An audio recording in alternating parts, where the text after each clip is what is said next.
Bonjour à vous tous. Alors, si vous êtes en train de préparer un entretien d'embauche, vous voulez mettre toutes les chances de votre côté parce que c'est important pour vous. Ou alors, vous êtes dans une phase de recrutement pour avoir un emploi et lorsqu'il s'agit de répondre à certaines questions, vous avez un peu de mal. Eh bien, cette vidéo est faite pour vous justement parce qu'aujourd'hui, nous allons voir comment bien répondre aux questions d'un recruteur. Vous êtes sur Magic Humans, la chaîne qui aide à rendre votre vie plus magique. C'est-à-dire rendre votre vie plus fluide, plus épanouissante, plus agréable. Et quoi de plus important dans la vie que de choisir le bon poste pour avoir une vie plus magique? Et pour cela, il va falloir convaincre le bon recruteur. On va voir ça tout de suite, c'est parti.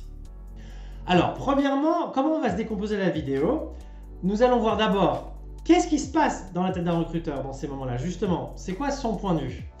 Aussi, on va donner une stratégie générale, comment bien se préparer à répondre aux questions d'entretien d'embauche. Et ensuite, nous allons voir 5 questions qui sont très récurrentes dans un entretien. Dans une autre vidéo, j'en aborderai 5 autres. Alors, si vous voulez la liste des questions, la voici, je vous laisse faire pause. Et si vous voulez naviguer à celle qui vous intéresse le plus, il y a des codes de temps dans la vidéo également. Je tiens juste à me présenter rapidement, je m'appelle Pierre Sarrazin de Magic Humans et j'ai été recruteur. J'accompagne les personnes dans le recrutement, ça fait au moins 5 ans déjà que je fais ça, donc c'est parti, on y va. Premièrement, qu'est-ce qui se passe dans la tête d'un recruteur? Alors déjà, il faut comprendre une chose, si le recruteur vous a convoqué, c'est que déjà à la base, vous correspondez au profil sur papier. D'accord? Et là, il vous convoque, il vous pose des questions pour vérifier que dans la vie réelle, vous correspondez vraiment à ce qu'il recherche. Alors attention, il y a une erreur que beaucoup de gens font, c'est qu'ils vont répéter ce qui a marqué sur leur CV à l'entretien d'embauche. C'est pas vraiment ça qu'il faut faire parce que votre CV, le recruteur, il a déjà vu, il a déjà sous les yeux. Ce qu'il veut, c'est que vous racontez une histoire, que vous donnez corps, que vous donnez la vie à votre expérience, que la personne se dise « Ah oui, j'ai rencontré une vraie personne ».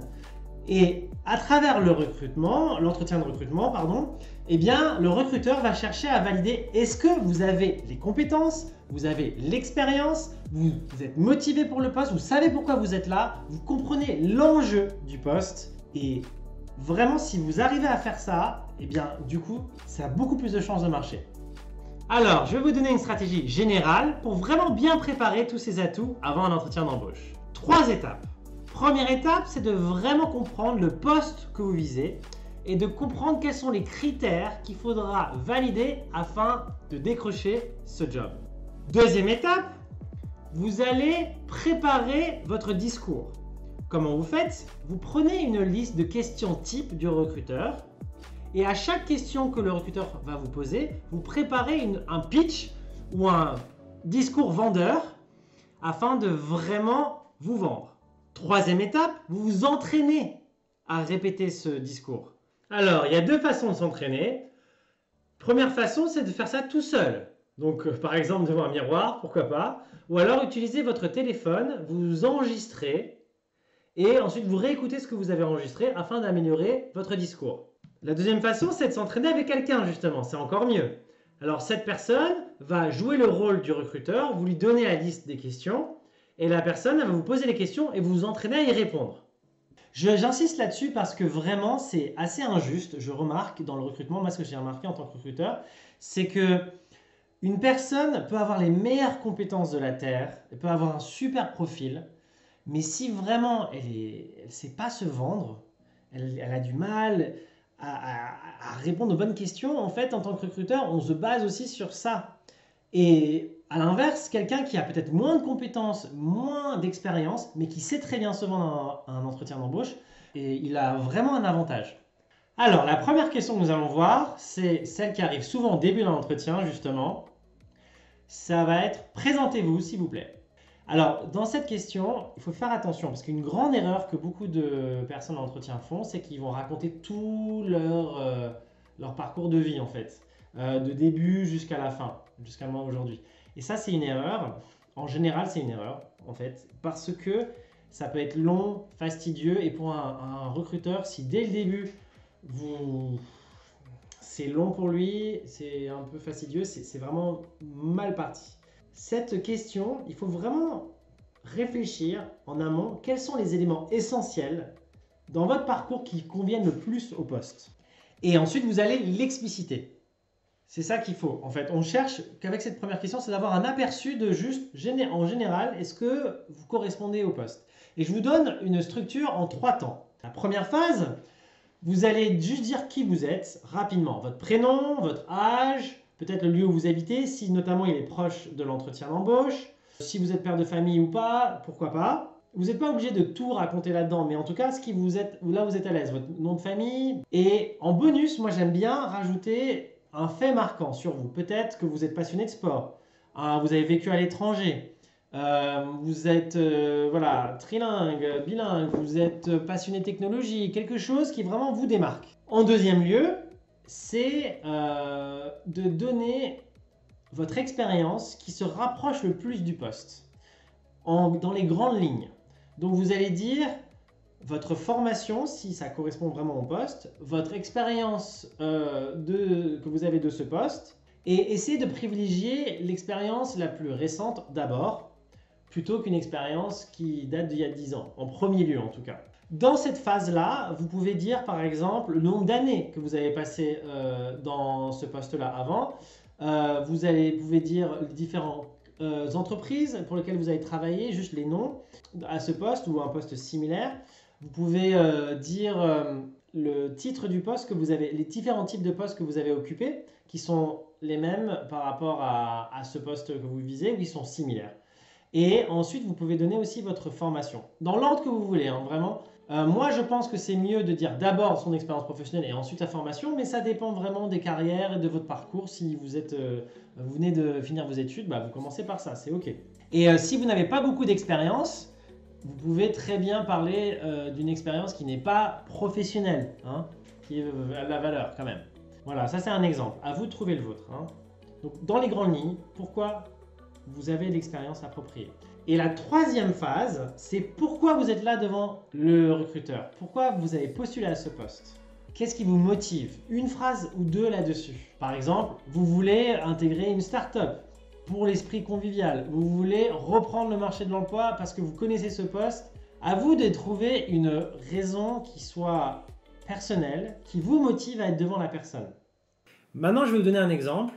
Pour moi, si je postule à un organisme de formation pour un poste de formateur sur le recrutement.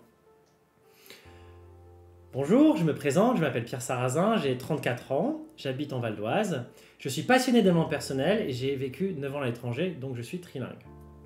Mon expérience dans le recrutement est le suivant. Déjà, j'ai été RH pendant 10 mois où j'ai mené énormément d'entretiens d'embauche, j'ai recruté 15 personnes, donc j'ai une bonne idée de ce que c'est le recrutement de l'intérieur. Et ça fait 8 ans que je suis formateur et 6 ans que j'accompagne des chômeurs, des étudiants, des personnes en recherche d'emploi pour trouver un poste. À la fois pour des agences d'intérim, comme Randstad par exemple, et Pôle emploi, mais aussi pour des écoles de commerce, de communication, etc.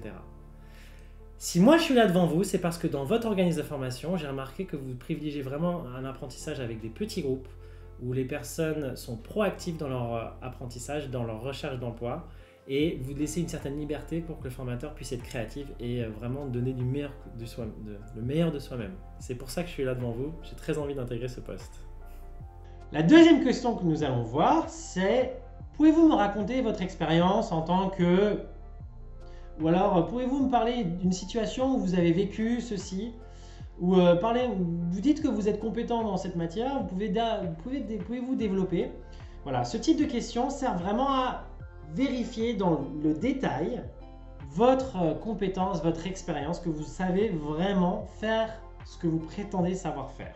Et il y a un gros obstacle que j'ai vu beaucoup de candidats faire, c'est d'éviter des phrases trop floues.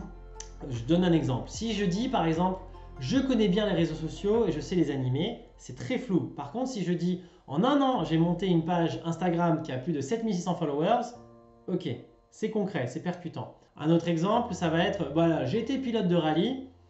C'est mieux de dire « voilà, j'ai été pilote de rallye, la Trophée Rosée des Sables, c'est un challenge sportif et humanitaire en 4x4 sur 6000 km en 10 jours ». Avec ce genre de discours, on fait rentrer le recruteur dans son expérience, dans le concret, et la personne peut se visualiser les choses.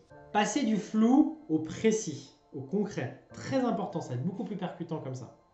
Alors, un modèle que je vous propose pour justement rendre tout cela très percutant et concret, c'est encore une méthode en 3 étapes. La première étape, ça va être expliciter le contexte et l'enjeu de votre poste.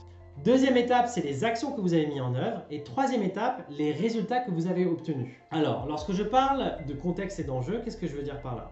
Ce qui est intéressant, c'est que souvent, les candidats à un entretien d'embauche, ils parlent beaucoup de leurs actions, qu'est-ce qu'ils ont fait concrètement. Mais ils oublient les autres aspects. La première étape, contexte et enjeu, et les résultats. Et il ne faut pas les négliger. Vous allez comprendre pourquoi. Dans la première phase, le contexte et les enjeux, qu'est-ce qu'on cherche vraiment à expliciter? C'est où c'était, quel poste c'était, quel titre de poste, l'entreprise que c'était, donc sur combien de temps ça a duré par exemple. Que le recruteur puisse se situer en fait et mettre le décor de votre histoire. Et les enjeux, c'est important aussi parce que si vous ne répondez pas à cette question, ça donne moins de force à vos résultats, à votre réussite. Donc les enjeux, ça va être qu'est-ce qui était important, qu'est-ce qui était vraiment vital dans votre mission. Si la mission elle échouait dans ce que vous faisiez, quelles seraient les conséquences négatives?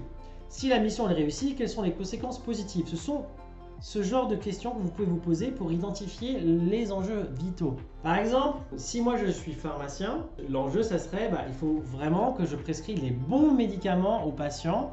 Si je suis commercial, on peut dire je dois ramener du chiffre d'affaires à l'entreprise et sinon l'entreprise elle coule. L'enjeu c'était de faire tant de chiffre d'affaires. Voilà, ou si je suis maintenant en la maintenance d'une machine, eh bien si jamais la machine elle tombe en panne, quelle est la perte pour l'entreprise? Voilà, ce genre de questions, c'est des exemples, hein, c'est vraiment identifier ce qui vraiment est vital pour votre poste. Et du coup, quand vous dites ça au début, tout de suite, on a envie d'écouter la suite. Ensuite, la deuxième partie, c'est la plus simple, entre guillemets, enfin c'est celle qu'on a le plus de facilité à dire, c'est qu'est-ce que vous avez mis en œuvre, les actions concrètes que vous avez pu mettre en œuvre, si possible dans un ordre chronologique, mais pas forcément, ça dépend de vous. Et en troisième lieu, il faut vraiment donner un résultat ou plusieurs résultats que vous avez pu obtenir. Grâce à vos actions, vous avez obtenu des résultats. Alors, en termes de résultats, il y a des résultats quantifiables et qualitatifs. Les résultats quantifiables, ça va être, par exemple, l'argent que vous avez fait rentrer en tant que commercial. Ou alors le nombre de clients que vous avez pu accueillir et aider si vous êtes en service après-vente. Si vous êtes dans la communication, vous postez du contenu en ligne, combien y a-t-il de commentaires ou de taux de rétention ou de followers? Combien y a-t-il de personnes sont impactées si vous organisez un événement par exemple? Combien de lignes de code? C'est quantifiable par ce que vous avez mis en place, ça a obtenu ça en termes de quantité. Ça c'est un type de résultat et l'autre type c'est qualitatif. Donc là, ça va être par exemple le feedback positif de votre manager, de votre chef, des clients, des personnes qui ont participé à ce que vous avez fait, des choses qu'ils ont pu vous dire. Si vous êtes dans l'hôtellerie par exemple, vous pouvez avoir des commentaires des clients et du coup le citer à un moment donné. Ou alors ça peut être aussi un prix que vous avez reçu ou une réalisation qui vous démarque. Peut-être vous avez réussi un concours, vous avez eu une place de ce concours. Tout ça, ce sont des résultats qualitatifs. Si vous ne connaissez pas la réponse exacte en termes de résultats, donnez une approximation. Ou alors demandez à quelqu'un qui a travaillé dans ce contexte avant aussi, si vous êtes toujours en contact, pour vous rappeler les choses ou regarder des traces écrites que vous avez pu faire dans ce poste. Pour résumer, pour vraiment valoriser une expérience, vous la prenez et vous le développez avec le contexte, l'enjeu, les actions que vous avez mis en place et les résultats obtenus. Ça va vraiment vous aider à rendre l'expérience percutante et impactante. La troisième question que nous allons voir, c'est quelles sont vos qualités, quels sont vos défauts? Alors cette question, elle n'est pas facile pour beaucoup de candidats parce qu'on ne sait pas trop quoi dire, comment arriver à parler de nos défauts pour quand même se vendre, etc. Alors je vais vous décomplexer par rapport à ça. Je vais vous donner plusieurs outils. Premièrement, nous avons tous des qualités et des défauts. Le recruteur, comme n'importe quel être humain, il a aussi des qualités et des défauts et il vous cherche à voir si vous avez un peu de conscience de vous-même. Et si vous dites que vous n'avez aucun défaut, non, c'est pas crédible. Alors déjà, c'est ok d'avoir des défauts, hein. Faut vraiment se le dire. Maintenant, mais quel genre de défaut donc quel défaut je peux parler et quelle qualité dont je peux parler? Alors, il faut savoir que dans un entretien d'embauche, pour chaque poste, il y a des qualités qui sont recherchées et en général, elles sont explicitées dans l'annonce. Et il y a aussi des défauts rédhibitoires, c'est-à-dire des défauts que si vous les avez, c'est rédhibitoire, c'est pas bon pour le poste. mais il y a aussi des défauts compatibles. Quand je dis défaut compatible, ça veut dire que si vous avez ce défaut, bah en fait, c'est pas grave par rapport au poste. Je vous donne des exemples. Si moi je suis commercial, alors si j'ai comme défaut timide, rédhibitoire. Par contre, si comme défaut, je suis quelqu'un qui a du mal à travailler seul longtemps devant un écran, qui a besoin de contact humain pour être efficace, c'est moins un défaut rédhibitoire, c'est plutôt compatible parce que le commercial, lui, il cherche vraiment, enfin, il va être tout le temps en contact avec les personnes et du coup, c'est normal. Hein. Si par exemple, vous êtes en train de postuler à un poste de développeur web, eh bien, si vous êtes timide, c'est pas un défaut rédhibitoire. Donc voilà, c'est ça qu'il faut comprendre. C'est un défaut compatible, être timide. Par contre, voici, vous avez manqué d'esprit logique, ça va pas le faire. Hein. Posez-vous la question, quels sont les défauts compatibles et les défauts rédhibitoires de ce poste? Et évitez de dire les défauts rédhibitoires pour ce poste et de donner des défauts compatibles. Maintenant, autrement aussi, pour bien répondre à cette question, il faut aussi avoir une certaine honnêteté vis-à-vis de soi-même. Si vous avez un défaut vraiment rédhibitoire pour le poste, vaut mieux pas viser ce poste-là parce que de toute façon, vous allez vous mettre dans une situation compliquée derrière. Il faut mieux viser des postes qui vous correspondent. Et pour cela, il faut se connaître soi-même. Bien connaître nos qualités et nos défauts. Alors, je vais vous donner quelques astuces pour cela. Déjà, il y a une astuce très simple. Vous pouvez demander à des personnes qui vous connaissent bien, vos proches, votre compagne, vos amis. Vous leur demandez, si tu te donnais 5 qualités, 5 défauts, quels seraient-ils? Et vous allez demander ça à 5-10 personnes qui sont bienveillants, pas des gens qui vont juste vous critiquer gratuitement. Et vraiment, l'idée, c'est de poser cette question et du coup d'avoir un retour. Et lorsque plein de personnes disent la même chose, bah, du coup vous pouvez voir qu'effectivement j'ai cette qualité, j'ai ce défaut. Ensuite, il faut aussi se dire qu'on a les qualités de nos défauts. Hein. Quelqu'un de très têtu, bah, il peut être persévérant et pas lâcher l'affaire. Quelqu'un qui est très créatif, bah, parfois il peut être un peu désorganisé. Ou pas, hein, pas forcément, mais ça peut aller ensemble. Quelqu'un qui est très organisé ou très structuré, parfois peut manquer de spontanéité ou d'adaptabilité. Ce sont des exemples. À vous de trouver vos qualités et vos défauts. Alors, la 4e question qu'on peut vous demander, c'est une question où vous voyez-vous dans 3 ans, dans 5 ans, dans 1 an? Alors, je sais que cette question, elle n'est pas facile, surtout en 2022, là où je filme la vidéo, parce que c'est vrai que l'avenir, il y a tellement de choses qui avancent très vite en ce moment. Voilà, ça peut être un peu incertain, donc c'est pas forcément évident de répondre. Et vraiment, si vous ne savez pas, vous pouvez dire, écoutez, vous pouvez même être honnête. Hein, c'est difficile pour moi de projeter vu que tout bouge en ce moment très vite. Je vous recommande pas de faire cette réponse, mais si vraiment c'est ce que vous voulez dire, pourquoi pas le faire, tant que c'est justifié. Alors moi, ce que je vous recommande avec cette question, c'est de réfléchir un petit peu avant, qu'est-ce que l'entreprise peut nous proposer en termes de futur? Est-ce qu'il y a une possibilité de diriger une équipe plus tard? Est-ce qu'il y a une possibilité de promotion? Est-ce qu'il y a une possibilité de voyager et s'étendre? Est-ce que l'entreprise cherche à s'étendre sur de nouveaux marchés à l'étranger ou pas? Ou alors au contraire, est-ce que c'est un poste fixe qui restera toujours au même endroit? Est-ce que vous n'allez pas devenir manager futur, où il n'y aura pas de promotion? Forcément, ça dépend en fait. Mais en général, en tout cas avec cette question, posez-vous la question, où est-ce que j'aimerais être idéalement si j'ai vraiment réussi la mission? Où est-ce que je me vois dans 3 à 5 ans? Et il y a souvent quand même dans beaucoup d'entreprises une possibilité d'évolution, de gérer des équipes derrière. Donc à vous de jauger vraiment quelle est l'entreprise, quelle est la demande, qu'est-ce qu'ils proposent en termes d'évolution possible. Ou alors au contraire, est-ce que c'est un poste fixe qui restera toujours au même endroit? Est-ce que vous n'allez pas devenir manager futur, où il n'y aura pas de promotion? Forcément, ça dépend en fait. Après, ça dépend vraiment du poste, vraiment. Les postes où il y a une évolution ne sont pas les mêmes que ceux où en fait on reste toujours au même endroit. La 5e question, c'est quelles sont vos prétentions salariales? Ça, c'est une question vraiment pas évidente à répondre. Alors, je vais vous donner plusieurs billes pour y répondre. La première chose à faire, c'est d'avoir une idée générale de quelle est la grille salariale d'une entreprise. Parce qu'en fait, avec cette question, le recruteur, il cherche à vérifier si vous êtes au-dessus ou en dessous de sa grille salariale. Alors, il y a une nuance avec aussi quel est le recruteur en face. Si c'est le directeur, ou le manager voilà, qui valide le budget, qui valide votre salaire, ou si c'est quelqu'un qui est RH. Par exemple, un RH, elle va juste vérifier que vous correspondez à la grille salariale, alors que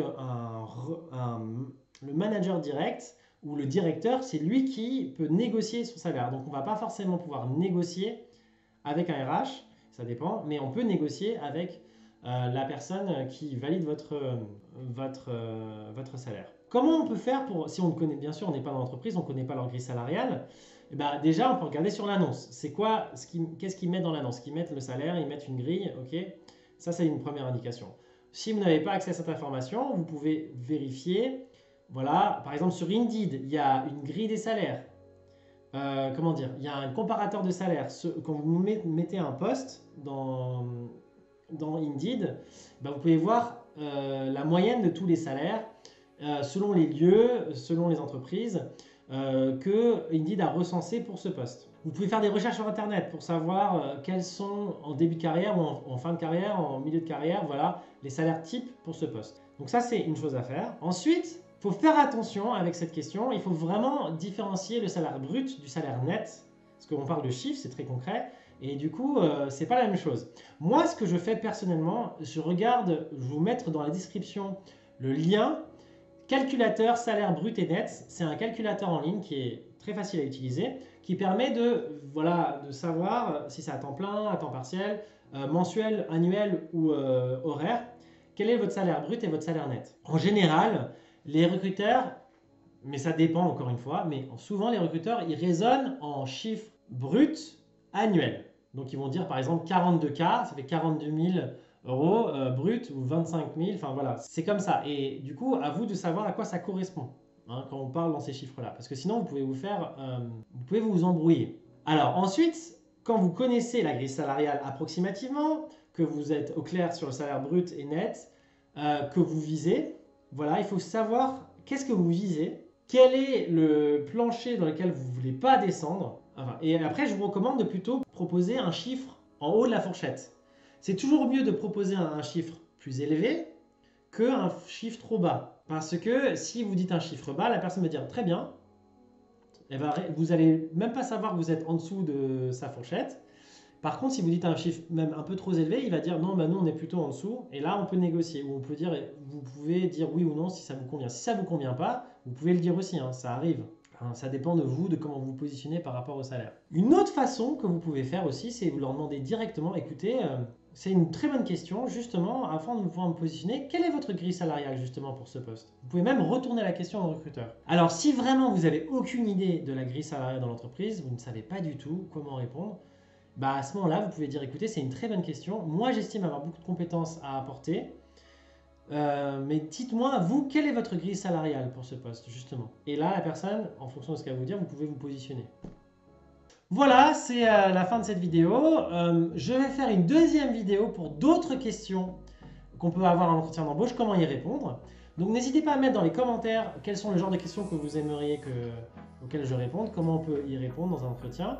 Et soyez précis, essayez de donner un contexte si possible. Et sinon, je vous souhaite plein de chance et d'énergie pour vos entretiens. Avec de la préparation, de la persévérance, on y arrive, je vous assure.